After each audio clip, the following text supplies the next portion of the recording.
You can fully tarp 180 meters using all of your duo's hard mats, which is enough to cover all of second moving, but then you'll need to find a refresh. But with this tarping strategy, you'll be able to tarp all of second and third moving without needing a refresh, getting you all the way to the final zone and guaranteeing you higher placements. With max mats, you can build a tarp 25 boxes long or 90 meters by using all of your hard mats. After that, you're left with just wood, which makes you a giant target for anyone looking for kills. This makes wood more realistically used only as a last resort in in-games. You know, tarp until you're out of hard mats while you try to find refreshes before you're down to only wood. But it doesn't have to be like that. When tarping, we always think, should I tarp in wood, brick, or metal? Maybe you try to find some times where it's safe to tarp in wood for a bit to save hard mats, but it's always a risk because wood walls are so easy to break that any team that tries to shoot at you will beam you before you can even react. The thing is, you don't have to tarp in wood, brick, or metal. You can tarp in wood, brick, and metal at the same time. See, the only reason wood is bad for tarping is that it has less base health and maxes out at 150 HP. But that's only a problem for walls because there's one layer. If instead of a brick cone, you for example place a wood floor and cone, they combined have the same max HP and have a much higher base HP.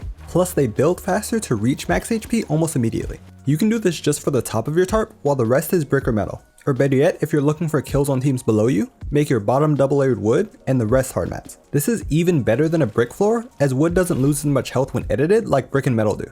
The concept is simple, but it's important to learn the technique since it allows you to be able to tarp further every game before needing a refresh and makes each kill more valuable since you'll actually be able to pick up the wood that's dropped rather than holding on to max wood until the very end. Before, I told you that with max mats you can tarp 25 boxes or 90 meters. But when tarping in this way, you can tarp 37 boxes or 110 meters per person. So double that in duos. It's a flat 25% increase in tarping distance. Normally you can only tarp through all of second moving and will need a refresh in third moving. But when tarping this way, you can safely tarp the entirety of second and third moving zones, making it so you only have the final zone to make it through. Plus, once you're running out of mats, you'll be left with brick or metal instead of wood. You'll of course have to practice these tarps to get used to them, but the order in which you do it can make it a lot easier. Instead of placing both cones, then the floor and then walls, place both the floor and cone in wood, then swap to brick or metal to complete the rest. That way you aren't swapping materials multiple times excessively. If after building the first box, you have issues double tapping to swap back to wood quickly, you can also double bind change building material to left click.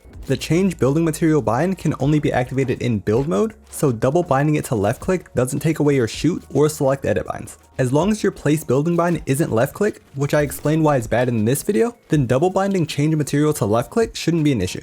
Okay, now I see how all these keybinds can start to get confusing, so my next video will be a complete keybind guide explaining everything from why you shouldn't use WASD to why you should separate your place build bind. So subscribe if you want to be notified when it's live. But realistically, you don't need to change your binds to be able to do this. After a few days of practice, you should start getting pretty comfortable tarping like this to be able to actually utilize more of your mats.